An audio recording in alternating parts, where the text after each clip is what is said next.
Podcast Mesa Verde, o encontro que frutifica o conhecimento.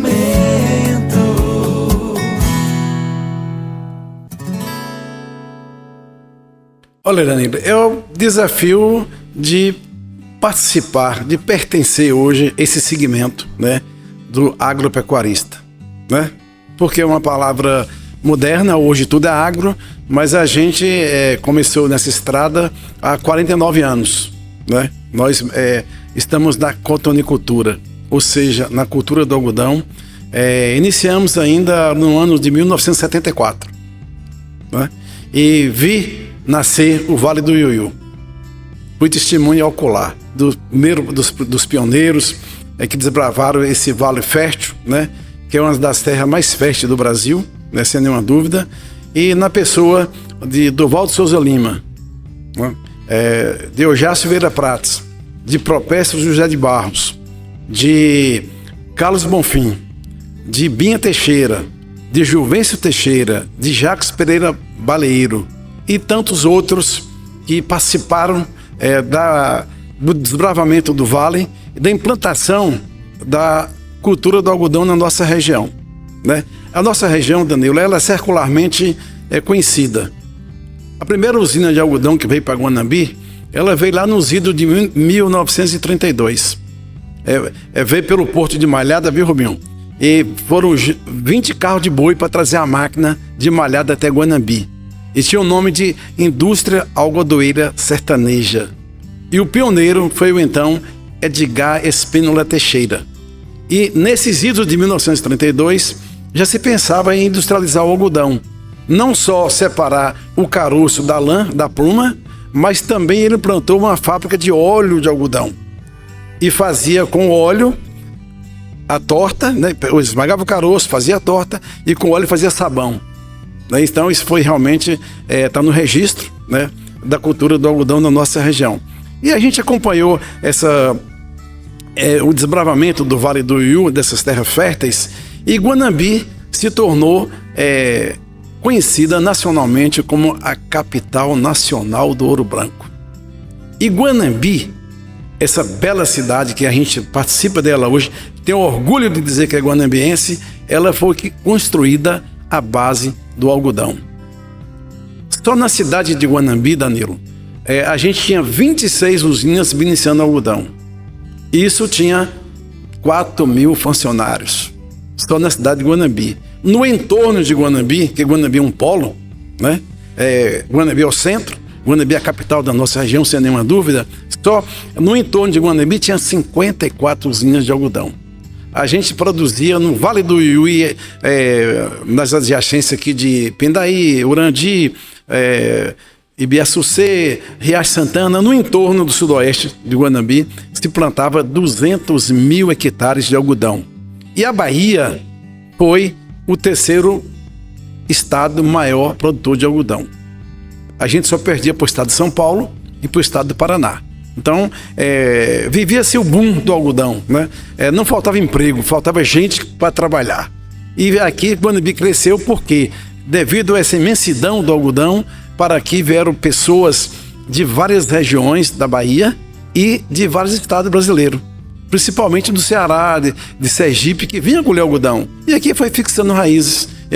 Me lembro quando José Neves Teixeira, o Binha Teixeira, criou aqui o bairro Alvorada para doar lotes, para acomodar o povo, o bairro Alvorada e o bairro Brasília, né? Então, quer dizer, Guanambi era um centro de migração. Todo mundo vinha para aqui em busca da facilidade de ganhar dinheiro através do ouro branco, de sustentar sua família, e aqui fixaram raízes, né? E Guanambi cresceu, né, em abundância, né?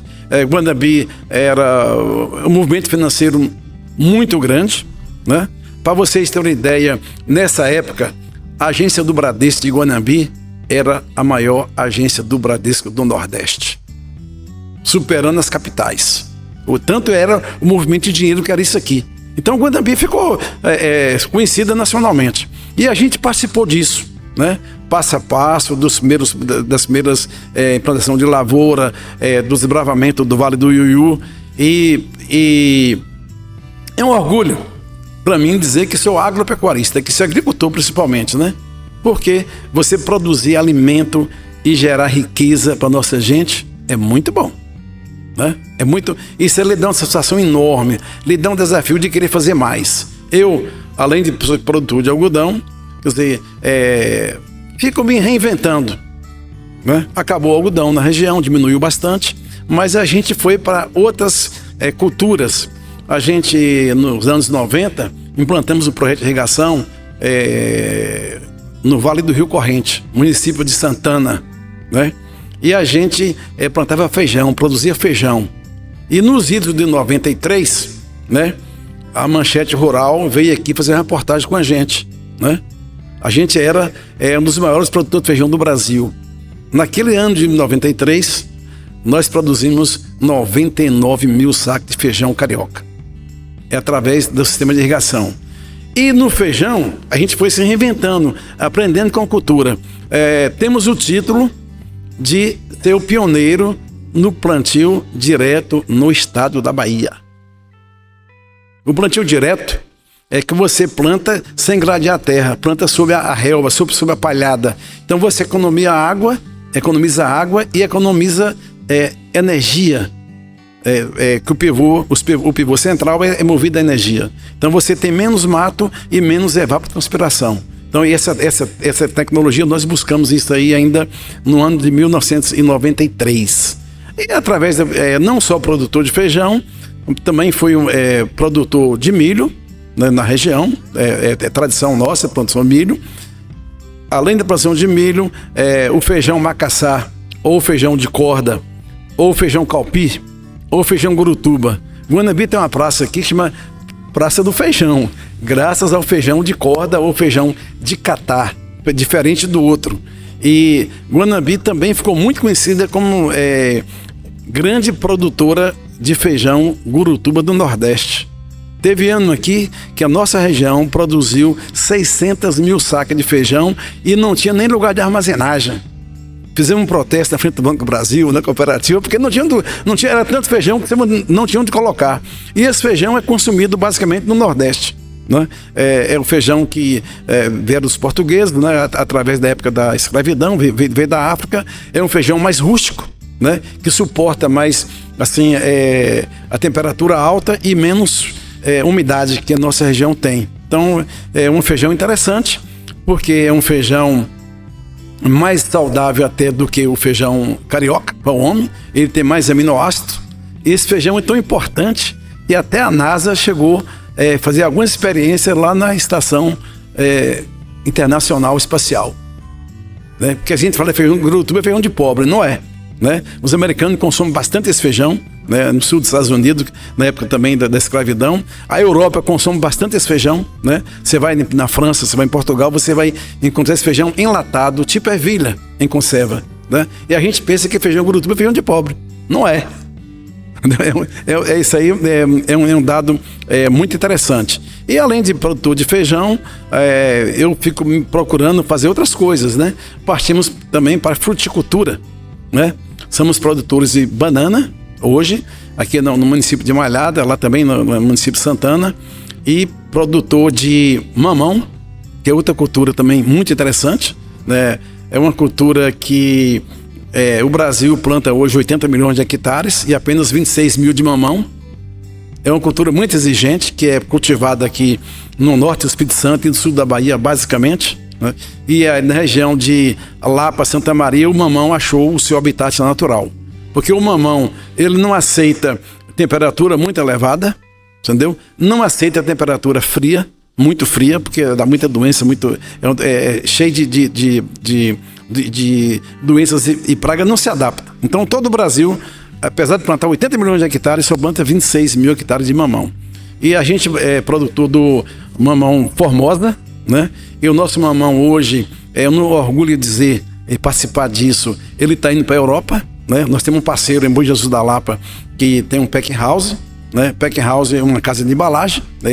Ele colhe o mamão na nossa lavoura, faz o processo em Bom Jesus da Lapa, manda de caminhão refrigerado para Brasília e no outro dia está em Portugal, está na Espanha, está na Alemanha, né? Isso aí é um negócio que muito interessante. porque a fruticultura, ela gera muito emprego, né? A nossa região está precisando disso, né? Porque cada hectare de fruticultura, praticamente você gera um emprego direto. Para cada emprego direto, você tem três indiretos, né? Então a gente participa disso ativamente e bastante satisfeito, porque você, no seu íntimo, você se sente que você está sendo útil para a sociedade. Você está produzindo alimento e gerando riqueza, né? O nosso país, ele consolidou de fato como celeiro do mundo, né? Hoje o agro pesa muito na nossa economia, representa 40% de tudo que o Brasil exporta, representa 36% de todos os empregos gerados, né? Nós somos os maiores produtores e exportadores de soja, somos os maiores produtores de café e o maior exportador de café, somos o terceiro maior produtor de milho. Abri um parênteses na cultura do milho, e até 20 anos atrás, o Brasil era um dos grandes importadores de milho. A gente comprava milho dos argentinos. Quando a Argentina não tinha capacidade de fornecer a nossa demanda, a gente importava milho dos americanos. E graças à evolução da tecnologia da transgenia, o Brasil hoje é o terceiro maior produtor de milho e o segundo maior exportador. Nós somos hoje também o quarto maior produtor de algodão, e também o segundo maior exportador do mundo, só perdemos para os americanos. E, quer dizer, e sem falar também na cadeia da pecuária, né? Nós, de fato, se tornamos hoje o maior exportador de proteína animal, né? Nós somos grandes exportadores da carne bovina, exportamos hoje carne bovina para 45 países, sendo a China o maior comprador, né? Aí você vem a União Europeia, vem o resto da Ásia. Então isso aí, de fato, consolidou o nosso país como hoje o segundo maior produtor de alimentos do planeta. E com tendência de a gente chegar no primeiro lugar. Por que isso? Porque na Ásia tem mais de 10 mil anos que se cultiva a terra. Não tem nada para expandir. A China, que tem 1,5 bilhão de pessoas praticamente, quer dizer, metade é gelo, outra metade é deserto. O que eles poderiam fazer já foi feito, né? Da idade nossa são os americanos, mas eles, com a tecnologia deles, com o dinheiro que eles têm, eles hoje não têm onde expandir. Eles chegaram no máximo. E a gente pode ocupar isso. Por quê? Porque nós utilizamos apenas 10% do nosso território para produzir comida. Esse montanha de comida, 363 milhões de toneladas que nós produzimos esse ano, que abastece um Brasil, mais 4 Brasil e fora, a gente pode duplicar, triplicar e quadruplicar isso. Já tem um estudo da ONU recente, da FAO, que é o organismo da ONU que cuida da alimentação mundial, dizendo que até 2030 o planeta terá 10 bilhões de habitantes e que precisa aumentar a produção de comida em 40%. Então, esse horizonte é que a gente vê que a gente pode crescer muito. Se a gente era o segundo maior importador de milho do mundo 20 anos atrás, hoje nós nos transformamos no terceiro maior produtor e o segundo maior exportador, então o nosso caminho, a nossa estrada está aberta. Nós temos que ter persistência e tecnologia, né? Isso aí é uma ferramenta que a gente não pode dispensar. Tecnologia, conhecimento, a ciência aplicada na agricultura, que a gente pode avançar muito. Olha, Danilo, a Bahia é um dos maiores estados do Brasil, né, em extensão territorial. Nós temos hoje fundamentado, né, vinculado ao oeste da Bahia, né, que é o lugar que chove mais, né, que tem uma chuva mais distribuída que a gente, que o sudoeste, são 8 milhões de hectares de cerrado. E hoje nós estamos plantando apenas 2 milhões de hectares. Dos 8 milhões de cerrado, estamos ocupando 2 milhões de hectares. Aqui no sudoeste, a gente pode plantar tranquilamente 1,5 milhão, 2 milhões de hectares. Então a Bahia hoje, ela está sendo, dentro do cenário de produção do PIB, do agro, nós estamos em 6º lugar, mas com um crescimento vertiginoso. Eu acredito que nesses próximos 10 anos a gente vai para o 3º lugar. Vai ficar o Mato Grosso, que não tem jeito, que é muito extenso, né? Mato Grosso, Goiás, mas a Bahia está crescendo a passos largos. Graças à tecnologia, à qualidade dos nossos produtores, né? a determinação que eles têm.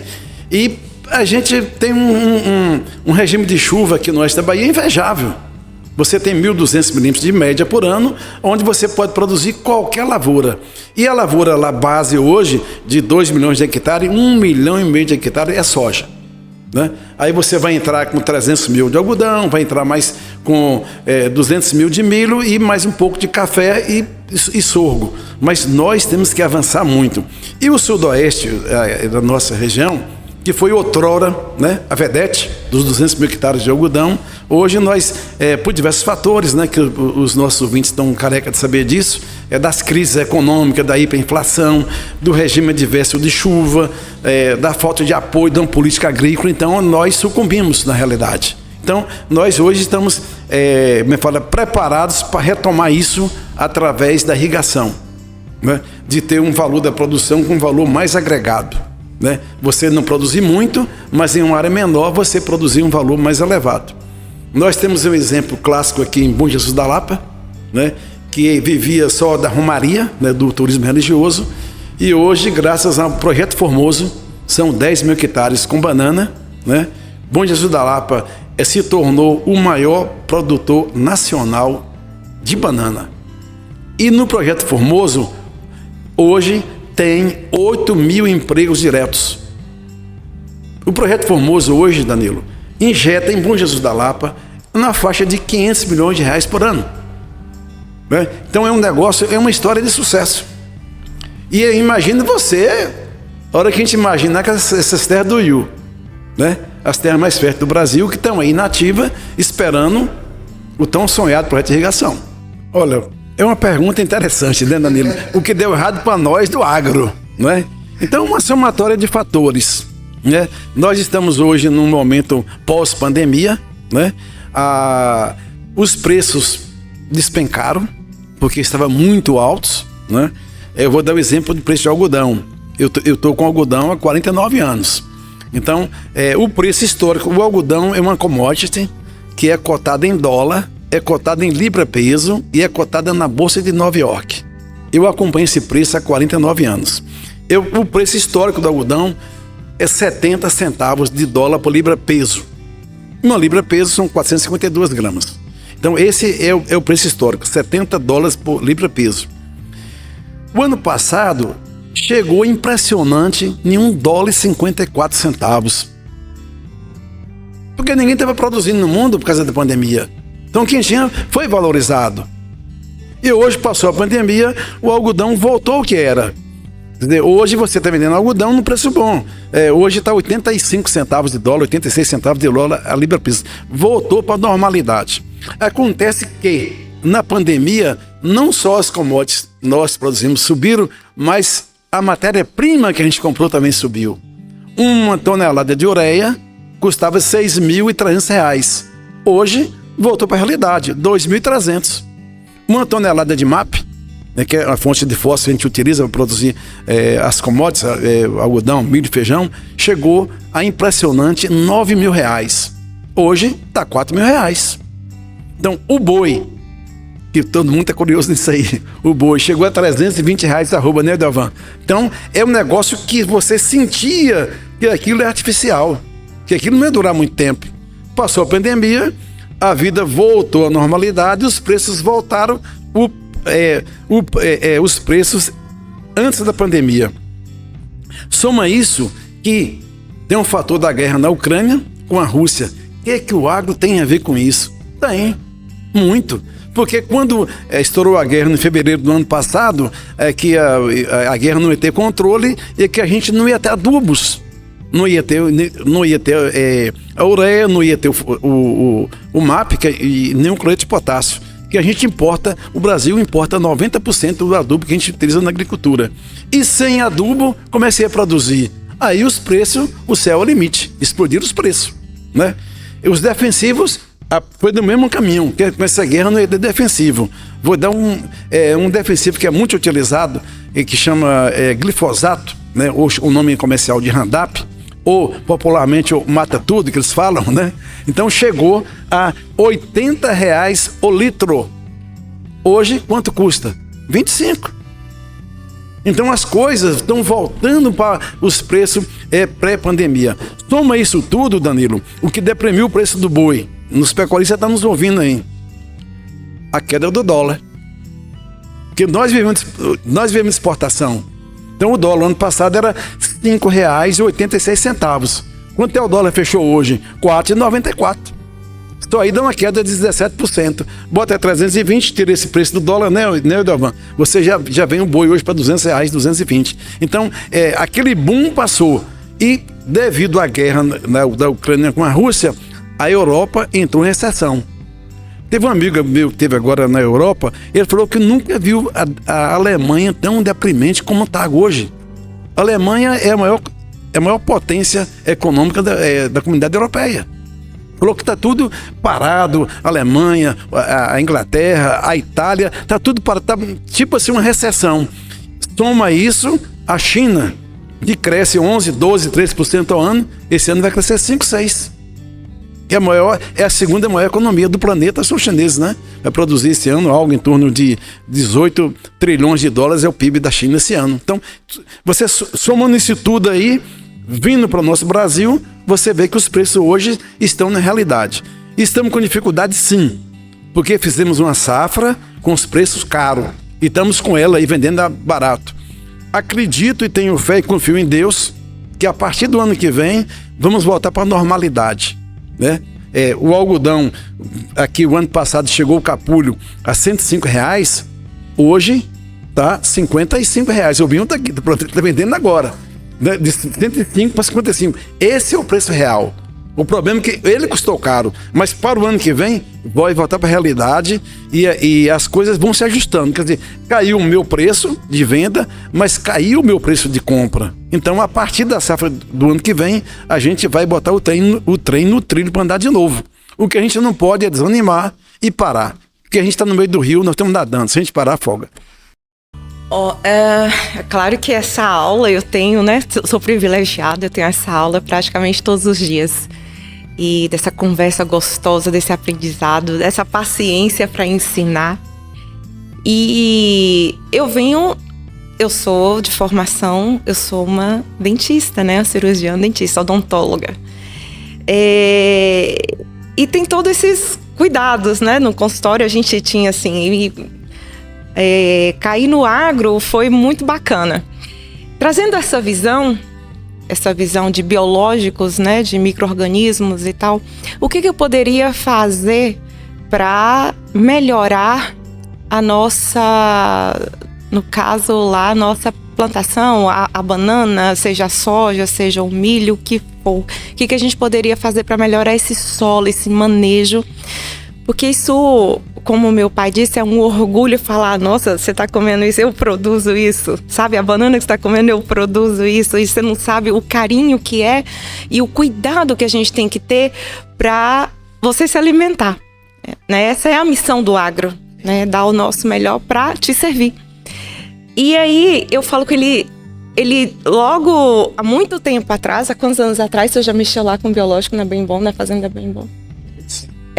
Ele já fazia a questão do manejo do chorume, né? E de um blend de bactérias chamado o complexo EM1. São bactérias decompositores. Isso ele já fazia há muito tempo atrás. E numa dessas conversas, e eu falei assim, opa, eu acho que a gente pode pegar isso aqui. E aí a gente conversando, ele falou assim, Luísa, isso é o futuro, Luísa, isso é o futuro. Aí de repente... você começa a estudar, né? E isso me atraiu bastante, porque é mais biológico, menos químico, né? E se você consegue ter um controle biológico de tudo isso, então, e sendo isso, eu estou oferecendo para você, o consumidor final, algo melhor, por que não, né? E aí, hora que a gente começou com uma biofábricazinha bem a nível de teste. Vamos ver se dá certo, vamos ver se não sei o quê. Deu certo, deu. Aí quando a gente foi fazendo esses testes, eu falei assim, pai, olha o resultado disso. Pai, olha isso aqui. Ele, Luísa, faz assim. Eu, pai, e se a gente tentar assim? Aí de repente, quando ele falava assim, Luísa, isso é o futuro. Luísa, isso é o futuro. Luísa, isso é o futuro da agronomia. Não para eu não desistir, mas para eu focar mais, para eu, sabe, entendeu? Aí de repente quando a gente foi começando a fazer os testes e foi ampliando disso e de um testezinho a gente montou uma biofábrica profissional, né? Ele falou assim, Luiz, o futuro já começou. Esse é o futuro e na verdade o futuro realmente já começou e a gente acredita nisso. Hoje a gente tem um manejo, vou falar de banana, a gente tem um manejo, praticamente nosso manejo é de biológico, né? A gente tem, claro, a gente segue protocolos em relação a... É tudo muito... como é que eu vou te falar? Muito peculiar ali o biológico, né? Não é algo assim, tudo muito detalhado, tudo tem hora certa, tem o clima certo, tem a temperatura certa, tem o tempo certo. É tudo muito assim. Porque se não fosse, não dá certo, né? A gente está mexendo com biológicos, né? Com microbiológicos. E do mesmo jeito que você pode fazer um controle na sua lavoura, você pode estar levando pragas também. Então, por isso tem que todo um protocolo que tem que ser seguido à risca. E aí é isso, e a gente começou a investir, eu comecei a estudar. Era um campo diferente para mim no agro, mas trazendo a minha formação, eu era meio que já era familiarizada com isso, mas eu comecei a pensar o que eu tenho de estudo sobre isso na biologia em si, voltada, né, para o corpo humano. Eu falei assim, nossa, é vida, né? Só vamos mudar o campo de atuação. E aí eu comecei a estudar isso e foi dando certo. Eu acredito que é isso aí, tá dentro dessa agronomia de precisão, né? Que não acredito que seja mais um futuro, mas já é o nosso presente, essa agronomia de precisão, essa agronomia de microbiológicos. E os resultados são impressionantes. Claro, a gente, nossa, então, né, é só biológico, você só fala, não, a gente não abre mão do químico, tá? Mas nossa primeira iniciativa é o biológico. E é um negócio fundamental. O tal depois o professor fala melhor. Depois o tal do esterco, eu falo, meu pai, esterco é remédio. Esterco é remédio. Chorume é remédio para a planta. E é nítido, assim, as experiências que a gente faz lá em loco. Isso aqui, coisas que, assim, o químico às vezes tarda muito pra dar um efeito, e aí você vem com esterco e joga mais um complexo de bactérias decompositoras. A gente faz agora o engaço da banana. O engaço da banana é aquele caulezinho, assim, que segura as pencas, né? O cacho. Uhum. E aí a gente tritura aquele engaço. Aquele que é vinho? É roxo? Não, ali é o coração. Ah, tá. Sabe o cacho da banana? Sim. Então, aí o cacho tem várias pencas. Uhum. O que segura as pencas para formar o cacho. Tá. É um caulezinho, assim, isso chama engaço. Tá. E a gente tritura esse engaço. O que a gente faz? Coloca no esterco que é, né, lá mas o esterco do curral. Tá? A gente joga bactérias decompositoras, aplica bactérias decompositoras, mistura isso tudo, joga na lavoura. Agregado a isso, a gente vem com o chorume, né, que é o esterco líquido com a urina. Só que aí tem todo um processo que é diferente desse do engaço. A gente tem um processo de um tanque, você lava o curral, joga nesse tanque, faz a separação, separa a parte líquida com a urina e o esterco vai líquido, aí joga direto no pivô. E a outra parte, esterco lavado, a gente chama esterco lavado, aquela parte sólida, a fibra. Daí a gente também faz um blend dela e uma utilidade fantástica para fazer as mudas de mamão, que teve uma queda, né, pai? Não teve mais perda. Quando você vai só o esterco lavado, a muda de mamão praticamente dá 100% certo, né? Então, tudo se aproveita na natureza, Tudo né? se aproveita. E é muito bacana, os resultados são impressionantes. Olha, é interessante esse tema, né? Realmente é o futuro presente. A gente tem que aliar a natureza pra gente. O Brasil se tornou o maior produtor de soja porque a Embrapa dominou a bactéria, o risóbio. E a Embrapa, quer dizer, num solo pobre de cerrado, usando esse micro-organismo que é a bactéria, que é o risóbio, para quê? Fixar o nitrogênio atmosférico no solo. Se eu plantar soja e não fizer inoculação, eu preciso gastar 500 kg de ureia. Quanto custa 500 kg de ureia, né, Rubinho? Quanto custa? Então, você tem que usar essa arma. A gente sabe que tem 3 milhões de bactérias para cada centímetro cúbico de solo. 3 milhões de organismos. Então, a gente tem que usar isso. Essa parte que a gente está fazendo lá, de utilizar esses organismos, é para diminuir o uso de químicos na produção de alimentos. Porque senão a gente está se auto-envenenando ao longo do tempo, né? Então você tem que aliar os fungos e bactérias. Quer dizer, cada aplicação que eu faço hoje de bactéria ou de fungo para combater determinada praga, então eu vou diminuir minha aplicação química, não é? Então, quanto menos químico para o consumidor ingerir lá na ponta, vai ser o alimento mais saudável. Principalmente na área da fruticultura, né?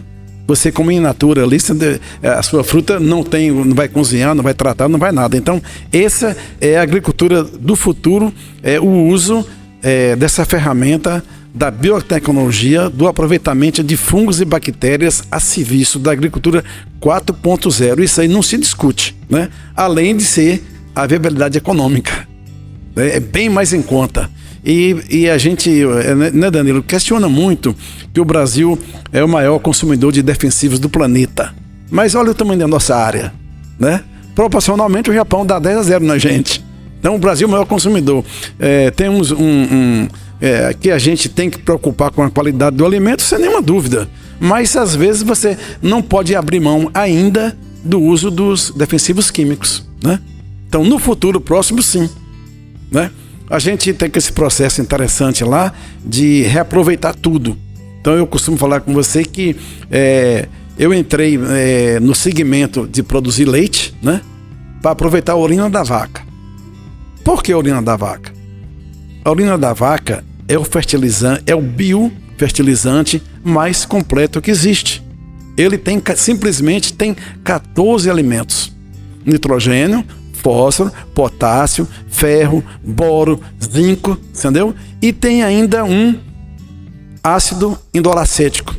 Esse ácido indolacético é o hormônio natural do crescimento. Quando a dona de casa pega um esterco, coloca no seu jardim que molha, você vê que a planta responde, a planta voa. A presença do ácido indolacético.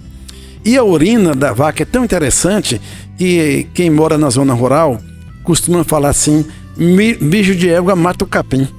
Né, Delvan? Você viu falar isso aí? Por que mijo de égua mata o capim? Devido à concentração de nitrogênio. A égua mija concentrado.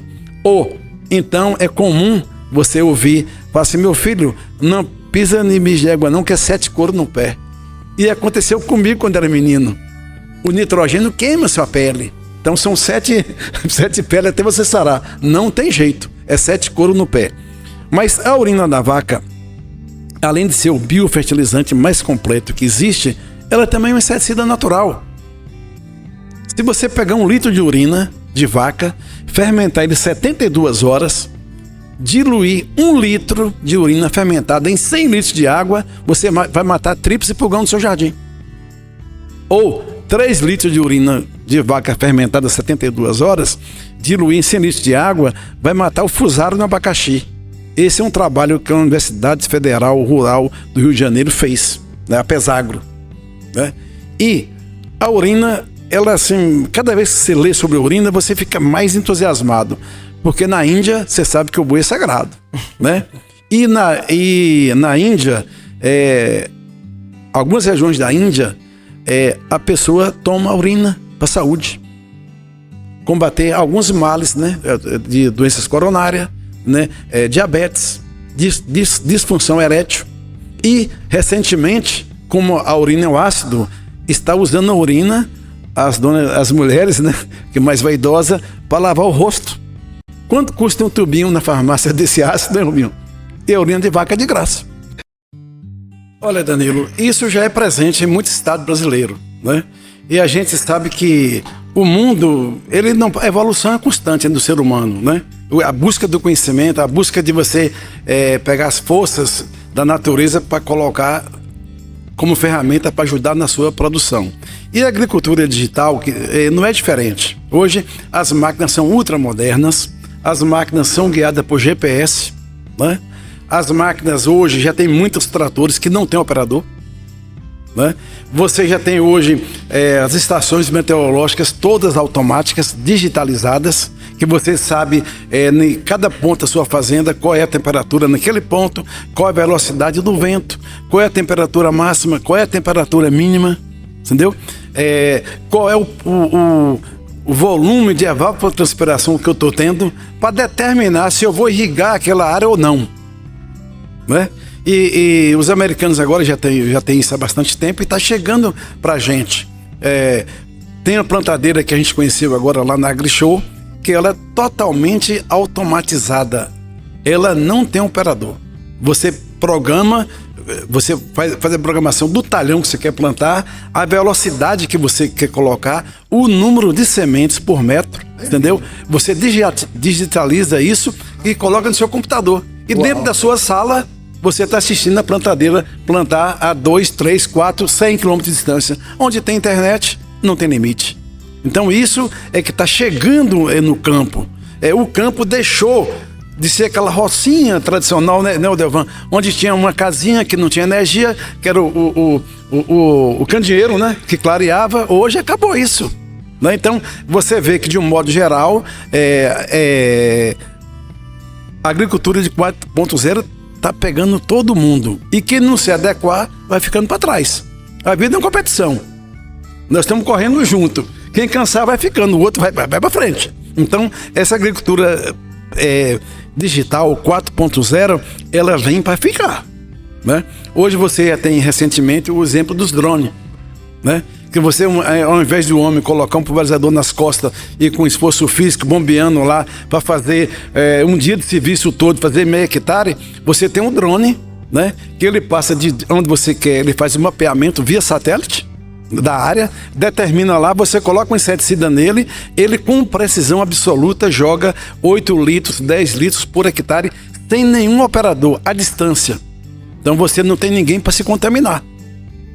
Então é uma ferramenta muito interessante hoje, a aplicação de defensivo através dos drones. Os pulverizadores já são autopropelidos, né? Guiados todos por GPS, Sistema Global de Posicionamento, né? O satélite determina. O plantio é feito em linha precisa, né? Tudo criado via satélite. Então está chegando no campo, já chegou em muitos lugares. E os americanos, uns 40 anos atrás, eu assisti um seminário de café em Patrocínio, que é a terra do café de Minas Gerais, que estava lá uma polêmica, que os americanos falavam naquele tempo que o Brasil ia produzir 35 milhões de sacas de café. Aí os brasileiros, não, os americanos estão inventando isso para jogar no mundo, que dessa safra grande para o preço deprimir. Mas naqueles tempos, o satélite passava aqui, media a sua lavoura, o tamanho da sua área e a qualidade da sua lavoura. E no final do ano bateu 35 milhões de toneladas, 35 milhões de sacas de café. Então os americanos estão muito mais avançados que a gente. As ferramentas que a gente está chegando para nós aqui, eles já têm há 30, 40, 50 anos daqui atrás. Então a gente tem que caminhar para isso, né? O conhecimento ele está sendo bem evolutivo. Olha o exemplo de Guanambi. Quando eu era estudante, eu queria ser médico. Mas eu não tinha condições de morar na capital, trabalhar e pagar minha faculdade. Aí passei para ir trabalhar. Hoje, Guanambi, 7 universidades presenciais em Guanambi. Guanambi é a única cidade no Brasil, com menos de 100 mil habitantes, que tem 2 faculdades de medicina. única cidade no Brasil com menos de 100 mil habitantes que tem 2 faculdades de medicina. Então, o conhecimento hoje está ao alcance de todos. E sem falar nos treinamentos, nos cursos à distância, os EADs, né? Está à disposição para todo mundo. E hoje, a internet, hoje, ela está praticamente em todo o Brasil, vou dizer assim. Aqui na nossa região, você vai andando aí nos lugares assim, menos favorecidos, que você anda no Baixio, Estrada da Matina, as agrovilas, toda casa tem uma anteninha lá da internet. O pessoal tá plugado, tá antenado. Toda casa. É um negócio impressionante. E isso facilita, né? Você busca o conhecimento, né? A internet, ele propicia isso. Você ser autodidata. Você não precisa estar na escola. Você busca o seu conhecimento. Então, a agricultura de 4.0 chegou no campo e chegou para valer. E quem não se enquadrar, vai ficar para trás. Olha, Danilo, essa história do Vale do Iú, da irrigação do Vale do Iú, é a redenção econômica da nossa região, né? Esse projeto tão sonhado, ele data de 1976. Nós tivemos uma seca aqui em 76. E o meu patrão, na época, do Valdo Souza Lima, trouxe um engenheiro mexicano para estudar a possibilidade de trazer água do São Francisco para irrigar a fazenda dele. Então esse sonho começou em 76. Daí, foi passando o tempo, a Codevasf fez um estudo, um pré-estudo, na realidade, de viabilidade de quanto o Vale do Iú teria de terras para irrigação. E levantou-se, naquele tempo, 250 mil hectares propícios de terras aptas à irrigação, C1-S1, que é a melhor classificação que tem. Passando o tempo, a Codevasf fez outro pré-estudo e diminuiu de 250 para 150 mil hectares. Depois diminuiu para 2 projetos de 35 mil hectares, chamado Iuiú Sul e Iuiú Norte. Qual a importância da gente irrigar o Vale do Iuiú? O Vale do Iuiú, como todos vocês sabem, é um quinhão de terras mais férteis do nosso país. Eu estou dizendo isso porque em todas as análises feitas em laboratório, nós temos ali, na média, 18% de cálcio. No oeste da Bahia tem 1. Nós temos, na média, 20% de fósforo. No oeste da Bahia tem menos que 1. Nós temos acima de 100 ppm de potássio. No oeste da Bahia tem menos que meio. Então, para você ter ideia do que é a fertilidade do Vale do Iuiú. O que falta para irrigar o Vale do Iuiú? Captar e conduzir a água de São Francisco. Não vai ter impacto ambiental, porque outrora, nos anos 80, a gente já produzia algodão. Nós temos hoje a BR-030 no sentido leste-oeste. Liga Ilhéus a Brasília. Foi projetada nos anos 60, que é BR-030.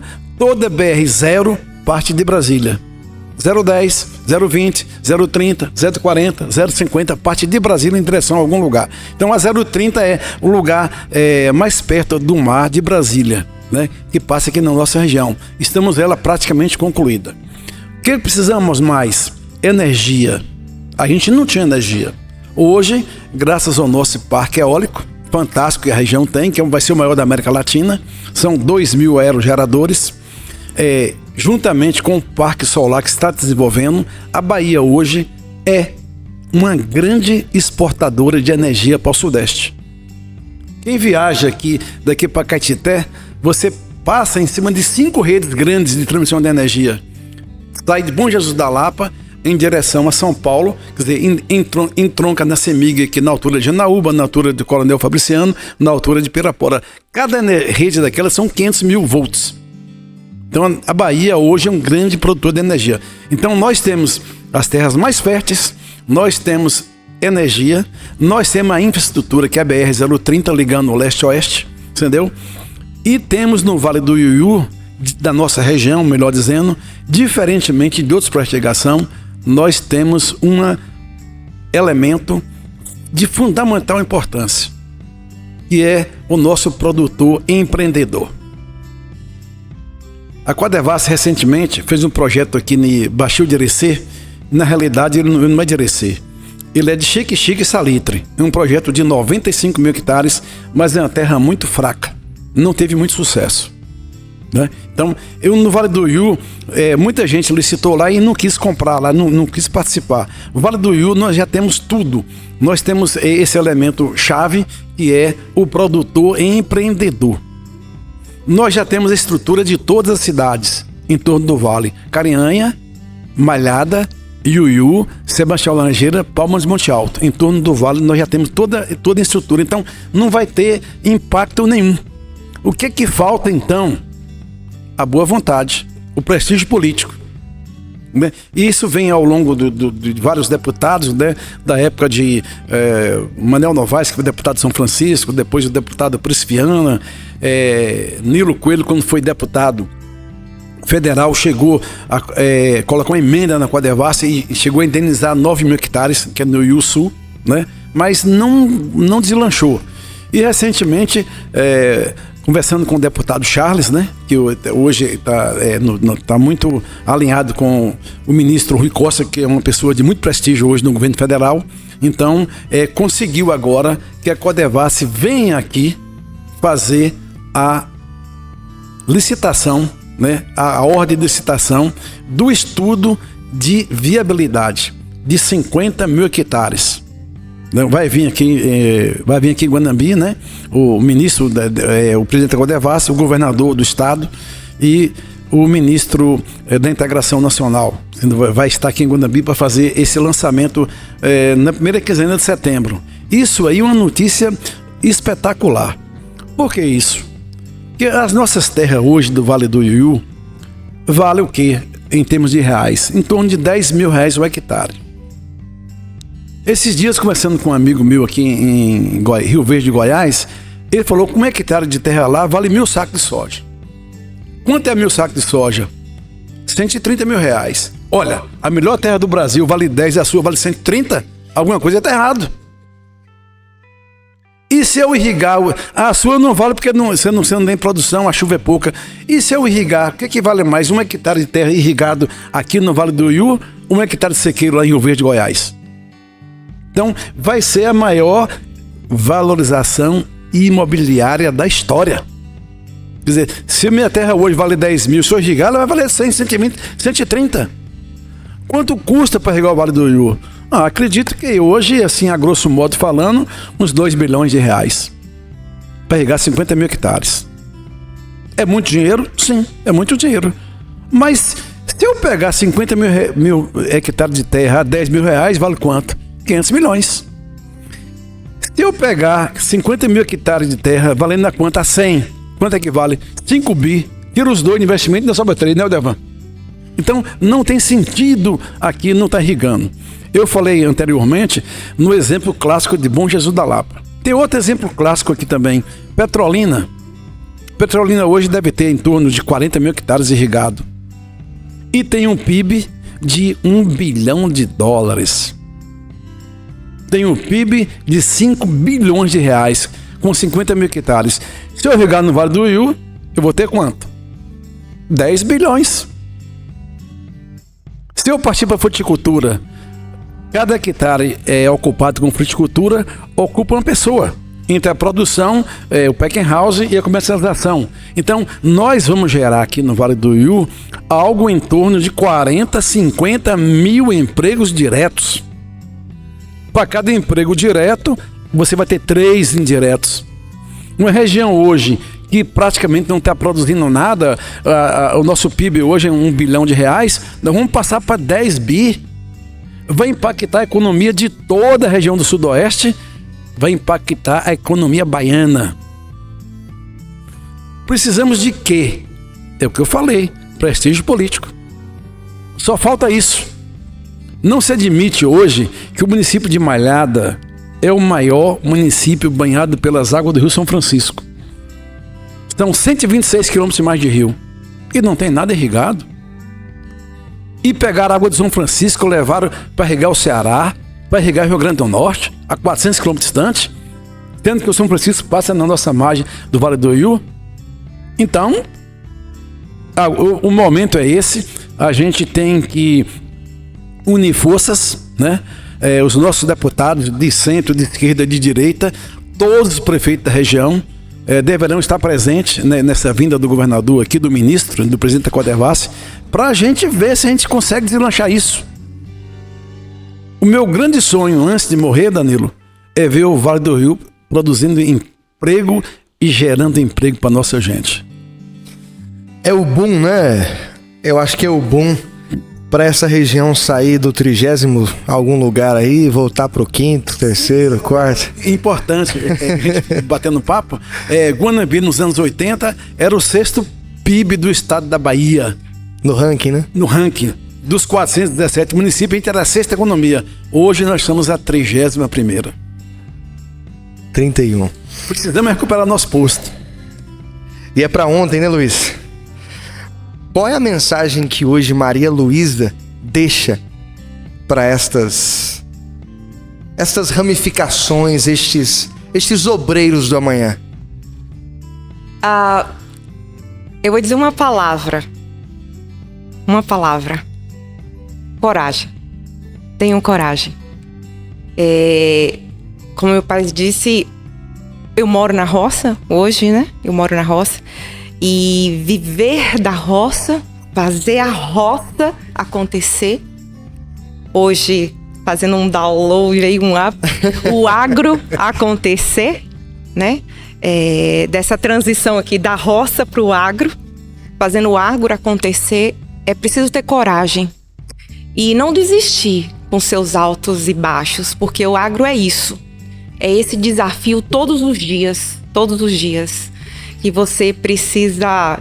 Eu falei com o Rô assim, sabe o que mais me conquista, me cativa na roça e faz eu ficar na roça? É porque todo dia ela pergunta pra mim, será que você vai dar conta de mim hoje?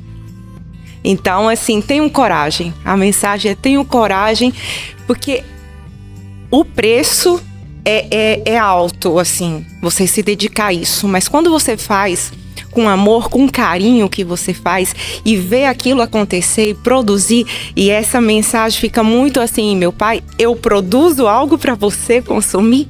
Isso é uma missão muito forte, né? Muito grande, é grandioso isso. Então é preciso ter muita coragem para acontecer isso e não desistir no meio do caminho, porque fácil não é, mas é muito gostoso. É muito gostoso. Eu quero agradecimento. Eu queria muito agradecer a Deus por ter me dado uma família, né, unida e que tem os mesmos objetivos que eu, né? Nós vivemos do agro e para o agro, né? Maria Luísa está aqui, a mais velha, é gerente da Fazenda São Pedro.